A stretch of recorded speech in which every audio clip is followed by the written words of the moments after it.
subject set and your predicate set, right? You might call it the subject-object, but in any case, what you have is, in this case here, on the square here, we have this S represents the subject set, right? And P represents the predicate set. And so what we have are four different types of statements that we can make, where we say all of the members of the subject set are included in the predicate set. Right? All S is P. All horses are animals, which is true. Yes? Everyone agrees. Okay. No horse is an animal would be false, right? Because we know it's true that all horses are animals. But the other kind of statement you can make is no subject is predicate. Notice if I use horses and animals in the subject and predicate of all four of these places, right? If this is true, which it is, all horses are animals, then this is false. This statement is some horse is not an animal would also be false. In fact, that's considered a contradictory, right? But it would also be true that some horse is an animal, even though that would be a weird thing for us to say, considering we believe all horses are animals. But it logically follows. If all horses are animals, this particular horse over here, well, yeah, it's an animal, of course, right? So these have a relationship with one another, so that as soon as someone says, all students are invited to the show, right? You know, well, I'm a student, I could go to the show, or not. You know, it's not mandatory, but you know the logical implication for these four statement types. When you get one of them, you know, well, you might, if I say it's false, or, no, I don't want to do that. I'll say, some soda is not sweet. That works, right? There's some, I don't know brand names, but there's some out there that don't have sugar in, right? You know, so you could buy it. It's still considered soda because it's sparkling, right? You know, but so that's true. And based on that, actually, I could imagine that would imply that some sodas are sweet, right? But it wouldn't let me know that no soda is sweet. That would be false, right? But it certainly wouldn't let me know that, would that be right? No soda is sweet. If I don't know about how many kinds of sodas are out there, and I just say this soda is not sweet, that might lead me to think that it's possible that no soda is sweet. But practically speaking, we know that would be wrong. But that also enables me to know that it's false to say all sodas are sweet or have sugar, right? So I suppose you could figure out that there's a relationship no matter what kind of statement you make in that. Some are stronger than others, of course. All horses are animals definitely gives me the truth or false characteristic of the other three.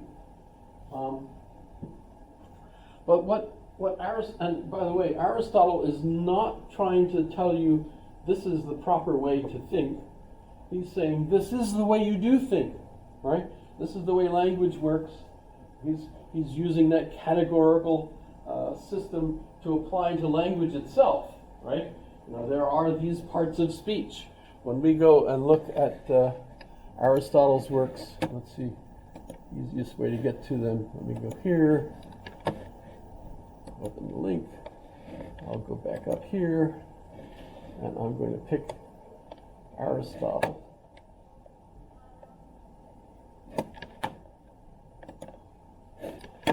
So here's works by Aristotle. The Athenian Constitution, Categories is one of the logic books, obviously. In fact, I'll If you look at that just for a second here, what we'll notice is how he describes these categories.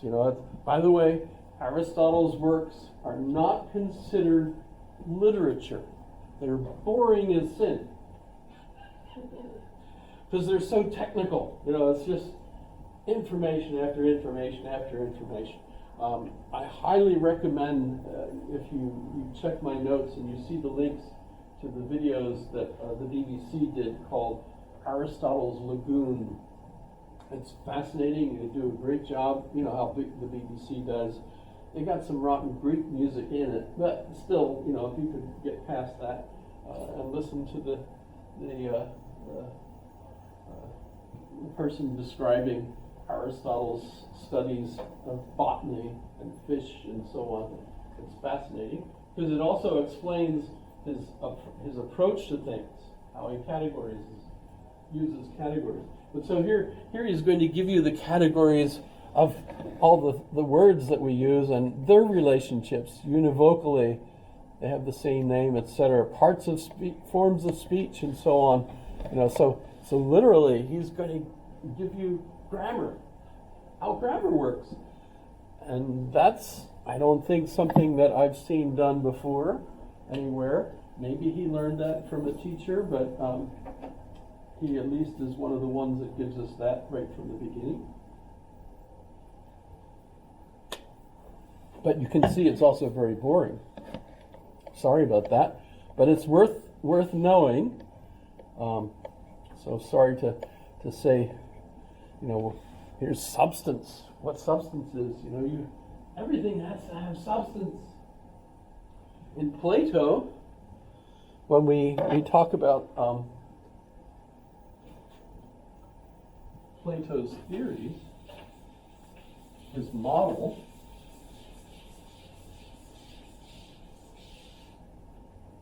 basically you have two big categories. The one is matter, and the other is spirit, or soul, or ideas. Well, the idealist, remember he took the word that means our perceptions, ideas, and turned it into a much different thing. The abstract things, all of these are the ideas that we know. When we know stuff, we know the ideas. And they're not physical, they're not consisting of substance. They kind of radiate into the substance, so things participate in tableness and so on. We recognize the physical things because they have these shapes that we know in our soul, right? Aristotle says there's no such thing as these ideas. He loves the people that love the ideas, but he loves truth more, and there is no such thing. They don't exist because they have to have substance in order for something to exist. It has to have stuff.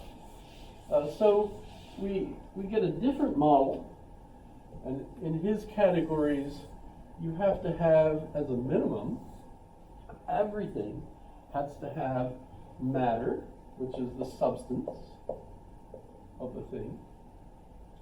It has to have the idea of that particular thing, which we also call the form of the thing, right? So we talk about, the idea of tableness, but what do we mean by that? Well, we've got different types of tables. We could get into arguments over whether a table is a table or is a desk, or is it a nightstand?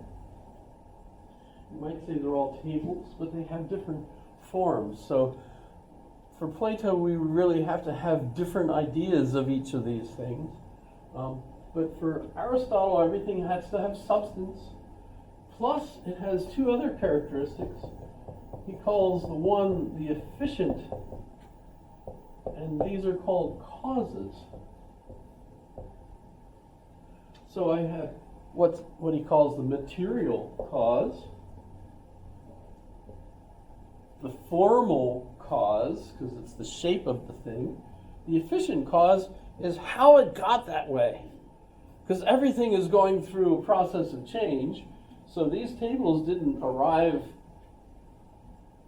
in the Garden of Eden, right? Poof, there they are. No, instead, some Chinese company made them, I'm sure. And sold them to us, etc., made probably from materials they got from Australia. Who knows? I don't know where they came from. But somebody made them with tools, laborers, machine process, however. That's the efficient cause. And then the last is the teleological. Put that in there. But it's a cause. And what is it? It's its purpose. The purpose of the thing. And for Aristotle, everything on the earth has purpose. It's in what would later, he didn't call it this, but later we get this description of the chain of being, the great chain of being. Everything from the top down is in some kind of interconnected chain of being, right? And as you see this chain, everything in it has a particular purpose in that organization of life, right? So Aristotle gives us these categories, applies them to everything, and substance is one of the ones that's absolutely required. And he breaks them down just as we usually do. We use different techniques now for names of species and subspecies and things of that sort, families, genus, and all that. But he does this. He breaks them down into that sort of thing. So the categories, he explains all that. On dreams, he talks about the gait of animals. So he evaluates how different animals move. Whether they're 4-footed, 2-feeted, whatever. On the heavens, how the heavens, the stars, etc., right? The history of animals. In fact, this is the book that the narrator in Aristotle's Lagoon is going to talk about, the history of animals. On interpretation, how we interpret texts. On longevity and shortness of life, and that's, if you want to live a long life, as far as he's concerned. By the way, Aristotle is one of the earliest ones that points out that a pregnant woman that drinks a lot of wine is going to have a strange baby. Not a good idea for a pregnant woman to drink wine. And that's what? 2,500 years ago. And we're still having issues, of course, with that, right?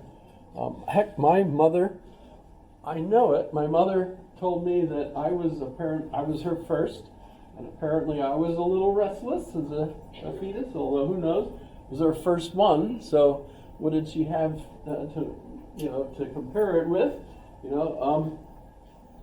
but in any case, the doctor told her that a little wine would calm me down a little bit. So I know my mom drank a little wine when I was in the womb, and we know that means I was probably drunk as a fetus. Maybe. I don't know. And I certainly was calmed down. I suppose. Maybe not a good idea. I don't know. On memory and reminiscence, how do you remember things? Metaphysics, which we'll talk about. Meteorology, on the motion of animals. Nicomachean Ethics, one of the most important books, again, like Plato's Republic, on the parts of animals. Physics is about nature. Physica is nature at the time. Poetics, literature, basically. Politics. Posterior Analytics, another logic book. Prior Analytics, another one. Prophesizing by dreams, imagine. Rhetoric, how to be a great rhetoric, a rhetorician, right?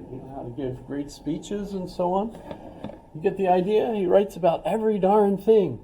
And these are the books that we have. Lots of folks consider him having written many other things that we've lost. On the soul. On the soul. What is the soul? By the way, psyche, the Greek word, not only means your soul, but it also means butterfly. Which is kind of neat, you know, if you think about it. Why a butterfly? Topics, virtues and vices, on youth.